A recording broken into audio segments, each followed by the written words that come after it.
And this is a review of the Bandai Dragon Star series Muten Roshi from Dragon Ball Super. So I got him at my local Zing.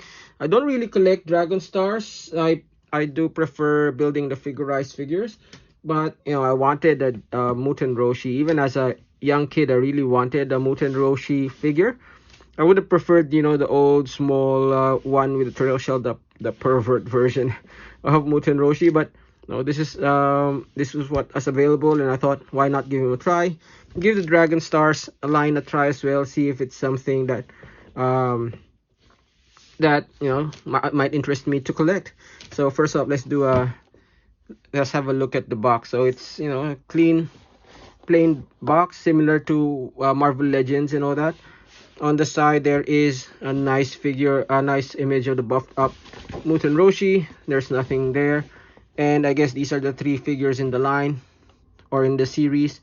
So you have the Super Saiyan Blue Goku, the Broly version, unpowered up Broly version from Dragon Ball Super, as well as the powered up Master Roshi. Now in terms of accessories, he doesn't come with a lot. He comes with two open Kamehameha hands, a couple of fisted hands, and then a couple of gripping hands. This is more for gripping his purple cane. So the purple cane itself is it's a plain purple plastic, not shaded or anything, but it's good. I mean, there's a lot of sculpted detail, and it does look like his cane in the show anyway. Okay, taking a closer look at Muten Roshi himself. Now, there's a lot to like with where Bandai is going with this figure. That's not to say I don't have my qualms. Overall, I'm a bit let down by this figure, and we'll go through that as we go through the review. First off, let me just straighten out Muten Roshi here. And the first thing you'll see, there's a lot of articulation built in, which is really nice. But looking at him straight off, first thing you'll notice, he is a bit buff of a Roshi. So if you're not really a fan of Dragon Ball, maybe you've watched a few episodes and you'll know Roshi as this big, small, frail old man, right?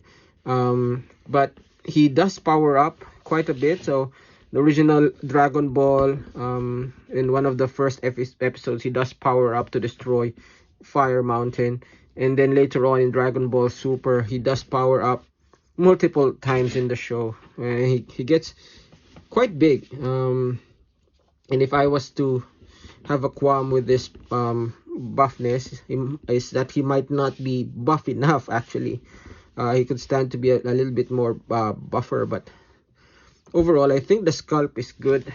The head sculpt itself is the iconic Muten Roshi.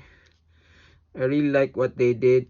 I thought I'd be a little bit let down by the glasses being this sculpted in. I'm a bit used to having separate glasses on the heads on the Marvel Legends and stuff like that, but this one was implemented quite well. I don't really mind it at all. The beard is nicely sculpted, lots of detail there. There's not a lot of shading, but this is like a budget figure anyway, so I don't really mind. The shirt is, the muscle shirt is actually sculpted in and not just painted, which is nice. I like the stretched cloth look on there. The arms are really big. I don't know if any of these pieces are reused, just because, like I said, this is the first Dragon Star figure that I've gotten. The belt itself is a separate piece, and it's made of softer pliable plastic, so it doesn't get in the way of articulation, which is good. The pants is nicely done as well. You can see the ball joint there and there, which is a bit of a letdown, but I guess that's there for articulation, so I don't really mind. I like the slippers and the sculpted in toenails, which is nice. Really nicely sculpted Roshi. So yeah, let's go for some. First off, here's Muten Roshi beside a Marvel Legends figure and a McFarlane figure. So see how he stands. It's same scale, I guess, 6-inch scale. And here he is with figurized Goku and figurized Krillin. If he was not powered up, I think he'd be a bit smaller. But since he's in his buff powered up mode, I think the scale works well. If anything, Goku needs to be a little bit taller. But yeah, when he powers up, this size does change a bit. So it's hard to tell whether he's actually, in correct scale or not. But I think, they look good together nonetheless. Now where this figure actually is a bit of a letdown is with the articulation and the QC issues regarding the articulation. So first off, let's go to the articulation, right? His head does not go up a lot, nor it does go down a little bit, hindered by the beard. The neck is on a ball joint, so as you can see, it's in a ball joint, so he does tilt, which is nice, and he does go around, hindered by the beard, but that's pliable, so that's fine. His shoulder is on a barbell joint, so you can go around that joint, as well as the hinge there, which means you can go in and out.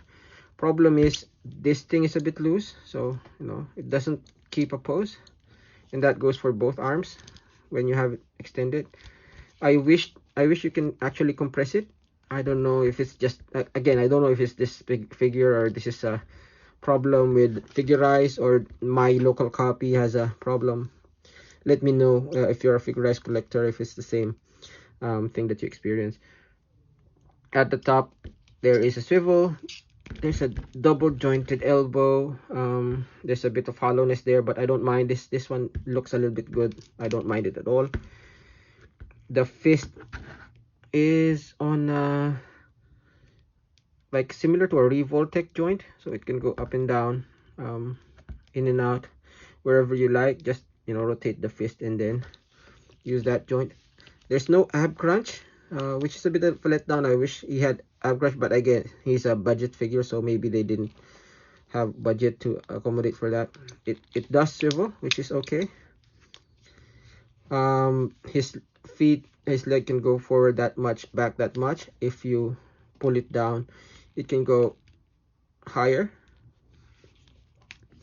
Same sideways, you can go that much. Pull it down, you can go that much. Still doesn't change much. His knees are on a double joint, so you can go that much, but it breaks the sculpt quite a bit. I would have preferred cutting it there and attaching this knee pad to here. That would have resulted in the same amount of plastic and not an egregious knee joint, but nothing much we can do. And the feet is similar to the wrist, is like a Revoltech joint, so you can do tilts by rotating the feet and then tilting, or you can rotate it and make it move up and down. So it's a nice implementation if a little bit exposed. Now, final thoughts on Muten Roshi. Like I said, I'm a bit disappointed, and I don't know if it's because of the line itself, if it's the Muten Roshi sculpt, or if it's just my local copy of Muten Roshi.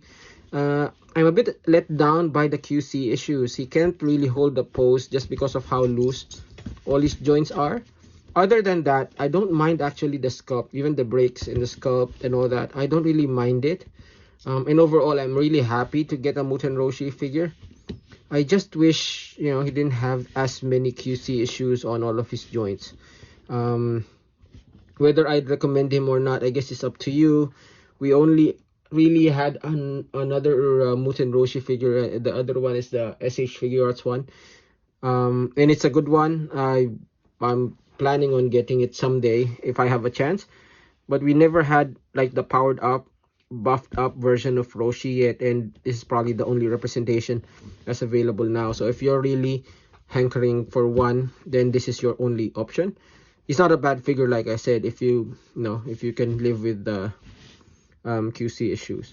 I mean, you can pose him, but it's just you have to finagle him quite a bit to get him to stick to a pose. So yeah, If you like that review, please do leave a like, comment, and subscribe. This has been Grimtrigger, and this has been the just okay Dragon Stars Muten Roshi. Thanks for watching, and I'll see you in the next video.